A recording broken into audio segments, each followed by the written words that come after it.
नमस्कार दोस्तों, आज की इस कहानी में आप लोगों का स्वागत है। मैं जब अपनी मामी को देखता था तो मेरा उनके साथ वो करने का बहुत मन करता था, क्योंकि मेरी मामी की उम्र 32 साल के करीब थी।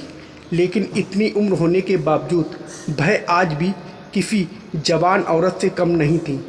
वह बहुत ही खूबसूरत और जवान दिखाई देती थी। वह जब मुझे देखकर मुस्कुराती थी तो मेरा बहुत तेज मन करता था।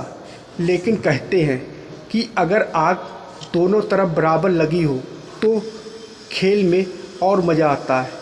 मैं अपनी मामी को बहुत पसंद करता था, लेकिन यह बात मामी नहीं जानती थी। पता नहीं वो मुझे पसंद करती थी कि नहीं।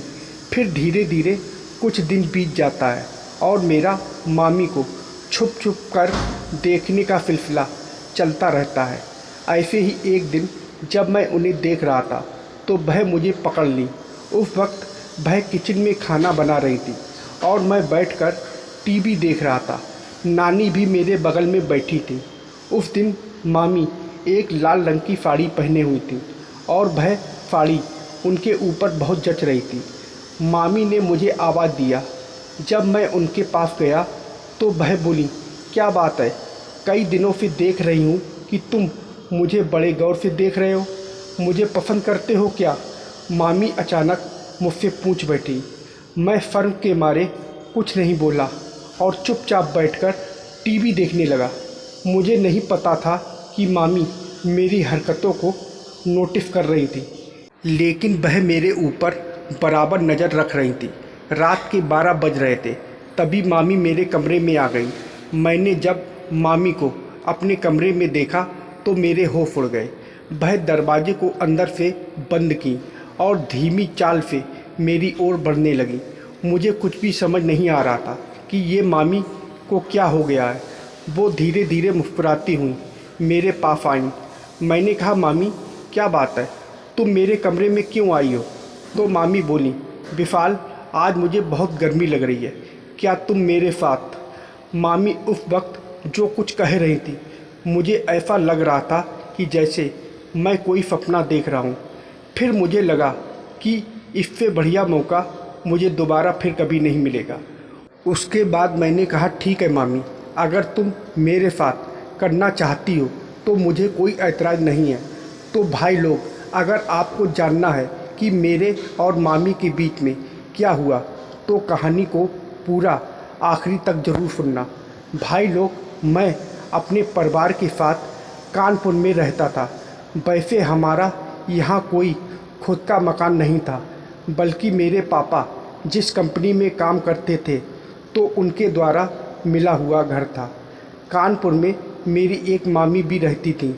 यह बात मुझे नहीं मालूम था, लेकिन उस दिन जब मामी मेरे घर आई थी तब उन्होंने ही बताया था। मैं तो मामी को देखता रह गया, क्योंकि पहले जब मैंने उन्हें देखा था तो वह एकदम सांवली और दुबली पतली थी, लेकिन अब वह बहुत गोरी, खूबसूरत और भारी शरीर की हो गई थी। मेरी तो आंखें उनके ऊपर टिक गई थी। मम्मी और मामी आपस में बात कर रही थी। मैं सामने सोफे पर बैठकर मामी को घूरे जा रहा था। कभी कभी मामी की आंखें मेरी आंखों से टकरा जाती थीं, लेकिन वह मुझे कुछ नहीं बोलती थी। मैंने सुना मम्मी मामी से कह रही थी कि अब जब इतने दिनों के बाद आई हो तो कुछ दिन रहो, फिर चली जाना। तो मामी बोली, अब तो आते जाते रहूँगी, क्योंकि अब इनकी भी पोस्टिंग यहीं पर हो गई है। थोड़ी देर बातचीत करने के बाद मामी चली गई। दरअसल मेरे जो मामा हैं वो पुलिस कांस्टेबल की नौकरी करते हैं। इससे पहले उनकी पोस्टिंग गांव में थी, लेकिन अब वो भी कानपुर में रहने लगे थे। मैंने जब से मामी को और उनकी बहू को देखा था तब से मेरे होश उड़ गए थे। मामी बिल्कुल किसी कोमल गुलाब की तरह लग रही थी। धीरे धीरे कुछ दिन बीत जाता है। एक दिन मम्मी किसी से फ़ोन पर बात कर रही थी। जब मम्मी फ़ोन रख दी तो वो थोड़ी घबराई हुई लग रही थी। मैंने पूछा, क्या हुआ मम्मी, कौन था फ़ोन पर? तो मम्मी बोली, बेटा तुम्हारी मामी थी। मैंने कहा, क्या हुआ उनके यहाँ, सब ठीक तो है? मम्मी बोली, तुम्हारे मामा की नई नाइट ड्यूटी शुरू हो गई है और रात में तुम्हारी मामी घर में बिल्कुल अकेली रहती हैं। ऐसे में रात को उनके छत पर किसी के चलने की आवाज़ सुनाई देती है। तुम्हारी मामी कह रही थी कि एक रात तो वो उनके कमरे में भी चला गया था। मैंने कहा मम्मी सुबह तो मामा घर पर आ जाते होंगे ना। तो मम्मी बोली उनकी जहाँ पर ड्यूटी लगी है वह जगह घर से 45 किलोमीटर दूर है, इसीलिए तुम्हारे मामा वहीं पर रुक जाते हैं। तभी मम्मी बोली तुम एक काम करो, अभी तुम्हारे कॉलेज की छुट्टियां भी चल रही हैं तो तुम अपनी मामी के यहाँ चले जाओ। जब तुम्हारे मामा की ड्यूटी ख़त्म हो जाएगी और वह घर वापस आ जाएंगे तो तुम चले आना। मम्मी के मुंह से यह बात सुनकर मुझे बड़ा अच्छा लगा। उसके बाद मैंने मामी से फ़ोन किया और उनका लोकेशन मांगा। फिर मैं उनके घर के लिए निकल पड़ा। करीब शाम के 6 बजे मैं अपनी मामी के घर पहुंच गया। मामी मुझे देखकर बोली विशाल तुम आ गए, मुझे बड़ा अच्छा लग रहा है।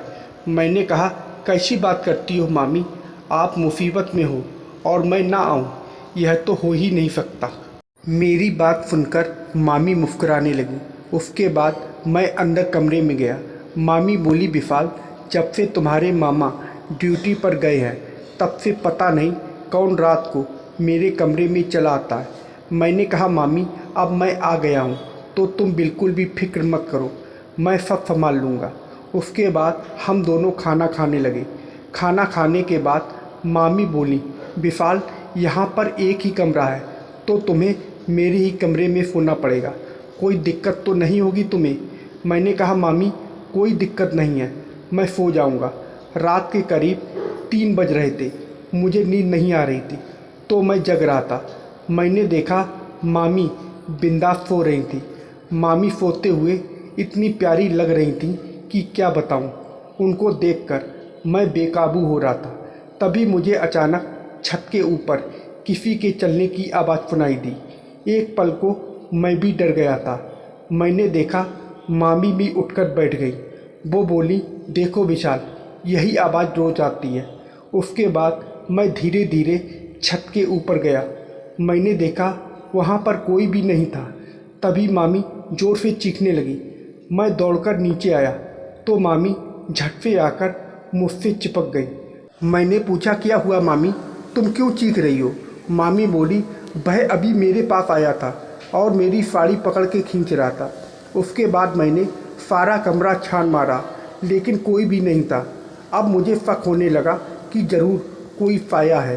किसी तरह हमने रात गुजारी।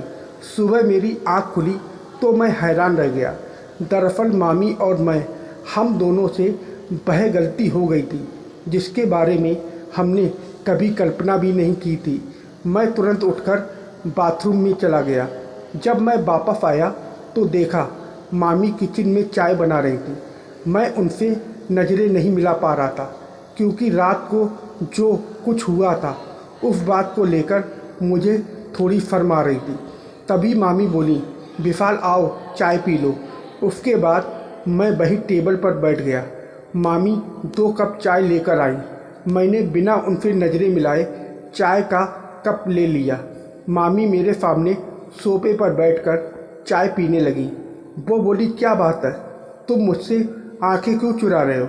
मैंने कहा मामी वो सब मुझसे अनजाने में हुआ है, मैंने जानबूझकर कुछ नहीं किया है। तो मामी बोली तुम अभी तक उसी बात को लेकर बैठे हो, चलो जो हुआ वो हुआ। और वैसे भी मैंने तो बहुत उस पल को एंजॉय किया। जब मामी ने यह बात कही तब जाकर मेरी जान में जान आई क्योंकि मुझे इस बात का बहुत डर था कि अगर मामी ने वो करने वाली बात कहीं मामा को बता दी तो मेरी खैर नहीं। मैंने कहा मामी क्या सच में तुम उस बात से नाराज़ नहीं हो। तो वह बोली बिल्कुल नहीं, लेकिन विशाल मैं तुमको मान गई, तुम तो वो करने के मामले में बड़े फास्ट हो। फिर अगले दिन मामा वापस आ गए। उसके बाद मैं अपने घर चला आया। लेकिन वह पल जो मैंने अपनी मामी के साथ बिताए थे उस पल को मैं ज़िंदगी भर कभी नहीं भूल सकता। इस कहानी का किसी के वास्तविक जीवन से कोई लेना देना नहीं है। यह कहानी पूरी तरह से काल्पनिक है।